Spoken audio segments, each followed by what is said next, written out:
ինչի համար է այս ամեն արվում։ Ինչն է մոտիվացիան։ Արվում է ճիշտ հակառակը նրան, ինչը հմուտ պետության առաջնորդը պետք է անի։ Միայն 3 տարբերակ է իհայտ գալիս։ Առաջինը, եթե երկրի առաջնորդը գործակալ է, երկրորդ տարբերակը, եթե երկրի առաջնորդը տգետ է եւ մեծամիտ,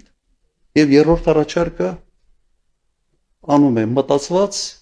եւ միտումնավոր։ Ուրեմն պետք է փնտրենք շարժ ժառիթներ, թե ինչի համար է սա արվում։ Գործակալ լինելը ամբողջությամբ բացատրում է, թե ինչի համար է սա արվում։ Բայց ես փաստեր չունեմ եւ ունեմ մեկ բանաձև, որ եթե Հայաստանի Հանրապետության վարչապետը լիներ Թուրքիայի գործակալ, կաներ ճիշտ այն քայլերը, որոնք այսօր արվում են։ Բայց ես փաստեր չունեմ, սա իհարկե ենթադրություն է։ Թեկուզ վերջերս հենց Փաշինյանի կողմից նշանակված նախարարը հայտարարեց, որ ինքը փաստեր ունի եւ շուտով կհրապարակի։ Երկրորդը, այնպես է ստացվել, օրինակ, երկրի առաջնորդը տգետ է եւ մեծամիտ։ Այս հանգամանքը բացատրում է այն քայլերը, որոնք Նիկոլ Փաշինյանը արել է 18